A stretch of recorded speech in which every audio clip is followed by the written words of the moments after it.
انسان ساری زندگی انسان خرچ کر دیتا ہے، انسان اپنی محنت کرتا ہے، کسی پوسٹ پہ پہنچتا ہے، بہرحال ایک نام بناتا ہے، ایک شخصیت بناتا ہے، اور بہرحال ظاہری دنیا کے اسباب کو جمع کرتا ہے، اور پھر ایک دن اس دنیا سے چلا جاتا ہے۔ دنیا یہ نہیں کہتی کہ جو گیا ہے وہ کون تھا۔ دنیا تو اتنی ظالم ہے کہ سب سے پہلے انسان سے اس کی آئیڈینٹی چھین لیتی ہے، اس کی شناخت چھین لیتی ہے۔ کوئی یہ نہیں کہتا یہ بہت بڑا عالم تھا، یہ بہت بڑا کوئی افسر تھا، یہ پریزیڈنٹ تھا، یہ صدر تھا، کچھ نہیں۔ اور اس نے اپنے نام کے لیے کیا کیا کیا ہوتا ہے زندگی میں۔ کتنا انسان اپنی ذات میں گم، اپنے آپ کو دکھانے کے شوق میں کیا کیا کرتا ہے، کیا نہیں کرتا، اور وہ اس دھوکے میں رہتا ہے کہ شاید جو کچھ ہوا ہے یہ اس نے خود کیا ہے، جبکہ اس نے خود کچھ نہیں کیا ہوتا۔ خدا دے کے بھی امتحان لیتا ہے اور چھین کے بھی امتحان لیتا ہے، لیکن جیسے ہی یہ چاہتا ہے، کوئی یہ نہیں کہتا کہ یہ بیٹا ہے زندگی دنیا آج کس طرح کن چکروں میں۔ آج انسان کیسے پہچانا جاتا ہے؟ اس نے لباس کیسا پہنا ہے، اس نے جوتے کیسے پہنے ہیں، اس کے ہاتھ میں گھڑی کون سی ہے۔ انسان اس مادے سے انسان کی شخصیت، جوتے برانڈڈ ہیں، کپڑے فلانے ہیں، گھڑی ایسی ہے، خوب یہ ساری چیزیں کیا ہے؟ انسان یہ شناخت بن گئی ہے۔ انسان اسی شناخت میں، اور یہ شناخت میں انسان اپنے وجود کو، یعنی انسان اتنا ضعیف ہو گیا ہے کہ جوتے پہ بنے ہوئے ایک جانور کے نشان سے اپنی پہچان بنانا چاہتا ہے۔ اب ایک جوتا، نارمل جوتا پہنے ہو، کوئی آپ سے پوچھے گا نہیں۔ کروکوڈائل جوتے پہ بنا ہوا ہو تو کیا بولتے ہیں آپ؟ لاکوسٹی۔ انسان اپنے جوتے سے پہچانا جائے گا۔ انسان اتنا ضعیف ہو گیا ہے، کھو گیا ہے، مادے میں کھو گیا ہے، اور اسی میں انسان اتنا گم ہو گیا ہے کہ انسان اپنی پہچان اب جانور سے کرنا چاہ رہا ہے، بھول گیا ہے۔ لیکن جب دنیا سے جاتا ہے تو کوئی یہ نہیں پوچھتا کہ پرفیوم کون سا یوز کرتا تھا، کپڑے کون سے پہنتا تھا۔ ان صرف ایک چیز، اور وہ کیا ہے کہ یہ مردہ ہے۔ حالت یہ ہوتی ہے کہ غسل سے پہلے ہاتھ لگا لو تو غسل واجب ہو جاتا ہے، یعنی اتنا حقیر ہو جاتا ہے مادہ۔ اور اس مادے کی دوڑ میں، اور مادے کی دوڑ الگ ہے، مادہ نام سے بھی ہے، نمود سے بھی ہے۔ لوگوں نے اپنی پہچان کے لیے اپنے نظریے بھی بنائے ہوئے ہیں، یعنی یہ میرا نظریہ ہے تاکہ میں پہچان آ جاؤں۔ اور میں بعض اوقات مثال کے طور پر میں ممبر پہ ہوں تو میں ممبر سے اپنے نظریات دینے کی کوشش کرتا ہوں، جبکہ یہ ممبر میرا نہیں ہے، یہ ممبر رسول کا ہے۔ یہاں نظریہ صرف رسول کا ہے، یہاں ذکر صرف حسین کا ہے۔ لیکن آپ دیکھیں جو ہم ممبر کے ساتھ کیا کر رہے ہیں، یعنی یہاں مشکل میری ہے، ممبر کی، ذکر کی نہیں ہے۔ میں اپنے اندر کی مشکلات کو امام حسین کی مجلس میں پیش کرنا شروع کر دیتا ہوں۔ مثال کے طور پر مثلا میں بعض اوقات ایسی گفتگو کر دوں کہ مثلا جو لوگوں کے درمیان میں ایک تشوش پیدا کر دے، ایک اضطراب پیدا کر دے۔ یہ کیا ہے؟ یعنی میں چاہتا ہوں دکھایا جاؤں، میں اپنے آپ کو ضم کرنے کے بجائے میں اپنے آپ کو نمایاں کرنا چاہتا ہوں، لوگ مجھے پہچانے۔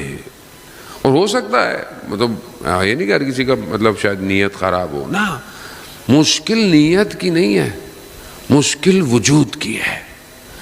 جو وجود طہارت اور پاکیزگی سے حسین میں ضم نہیں ہوتا، اس کی مشکلات یہی ہے کہ وہ کہیں پر بھی ہو، وہ کہنے کو حسین کا نام لے رہا ہے لیکن اپنی ذات کو عیاں کر رہا ہے۔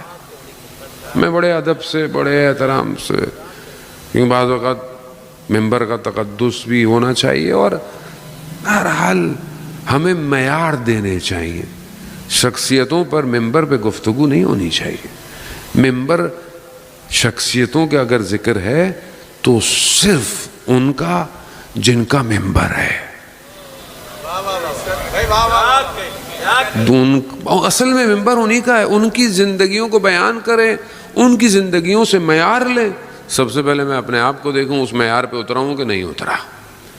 اب اگر ذکر حسین ہے تو پھر امام حسین سے پھر آپ پوچھیں کہ آپ کربلا کیوں آئے تھے.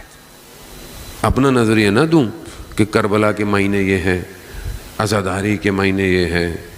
اگر عزاداری کے معنی صرف رونا، پیٹنا، خاموش رہنا، تو پھر آپ حضرت زینب کو نہیں پہچانے، جس نے یزید کے دربار میں اپنے بھائی کی مجلس بھی پڑھی اور وقت کے ٹائرنٹ کو للکارا بھی ہے.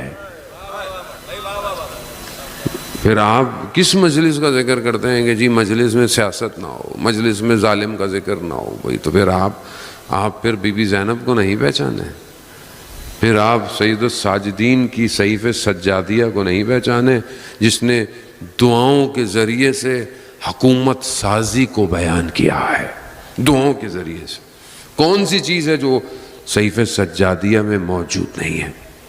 عزیزان محترم، یہ مجلس لا الہ الا اللہ ہے. پہلی چیز اس مجلس میں ایسی ہونی چاہیے میرے اپنے لیے سب سے پہلے، پھر آپ کے لیے، کہ جب میں یہاں سے اٹھوں تو میرا ایمان بہتر ہونا چاہیے. ذکر حسین کی محفل ہے، یہ تو ویسی محفل ہے کہ شخص ذرا سا بھی ذکر سن لیتا ہے. واقعہ آپ کی خدمت میں پہلے کئی دفعہ بیان کر چکا ہوں کہ ایک عالم دین مجلس پڑھ کے رات کی تاریکی میں تہران سے جا رہے تھے، تو بہرحال رات کا وقت تھا. ایک بدماش نشے کی حالت میں اس نے عالم کو روک لیا. کہا کہاں سے آ رہے ہو؟ کہا مجلس پڑھ کے آ رہا ہوں. کہا ہمارے لیے بھی کبھی شیخ مجلس پڑھو. تو اس نے کہا اب یہ نشے میں اس کو کیا کہوں. کہا تم مجلس رکھو ہم پڑھنے آئیں گے. تو اس نے کہا نہیں مجلس ابھی پڑھو. تو اب انہوں نے کہا کہ میں اس کے سامنے اب کیا کہوں، تو کوئی ایسی بات کہتا ہوں کہ یہ مجھے جانے دے یہاں سے. کہا دیکھو مجلس کے لیے ممبر کی ضرورت ہوتی ہے، اگر ممبر ہوتا تو میں پڑھ لیتا، ممبر نہیں. تو وہ شخص جھک گیا، کہا کہ میری پیٹھ پہ بیٹھ جائیں، یہ ممبر ہے. کہتے ہیں میں بیٹھا، میں نے اعوذ باللہ من الشیطان الرجیم کہا، وہ شخص کانپنے لگا. ابھی بسم اللہ کہا تو میں نے کہا یہ گر نہ جائے، میں نے جلدی سے ختم کیا. اٹھا، دیکھا اس کی آنکھوں میں آنسو ٹپک رہے ہیں. مجھے کہتا ہے شیخ میں تمہیں تمہارے گھر تک چھوڑا ہوں. میں نے کہا میں چلا جاؤں گا. کہا نہیں، کہیں تمہیں کوئی اور تنگ نہ کرے. میرے دروازے تک آیا. جب میں جانے لگا تو اس نے کہا میں ایک سوال پوچھ سکتا ہوں؟ کہا ہاں پوچھو. کہا شیخ یہ بتاؤ قیامت والے دن کیا ممبر حسین جہنم میں جلایا جائے گا؟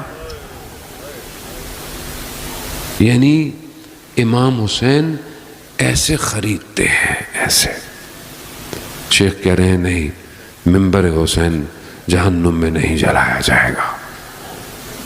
یہ ہے مجلس. یہ ہے مجلس، یہ ہے کہ جو عزادار خاک کو اپنے لباس پر لگا کر چلتے تھے، تو آیت اللہ بروجردی جو اپنے زمانے کے مراجع عالی قدر ہیں، پوری دنیا کے سب سے بڑے مراجع اس ٹائم ہیں، جن کی خدمات کی وجہ سے ہندوستان تک عزاداری اور چیزیں پہنچی. ان کی آنکھوں میں درد ہے، شدید درد ہے. مجلس میں جانے والے جوان جو خاک لگا کر اپنے کپڑوں پہ جاتے تھے، انہوں نے اسی خاک کو اپنے آنکھوں پہ لگایا. یہ ہے عزاداری، یہ ہے امام حسین کا ذکر. یہ کمال، مگر یہ کمال تبھی ہے جب انسان اپنے آپ کو ان پر فنا کر دے، اپنی ذات کو رکاوٹ نہ بننے دے.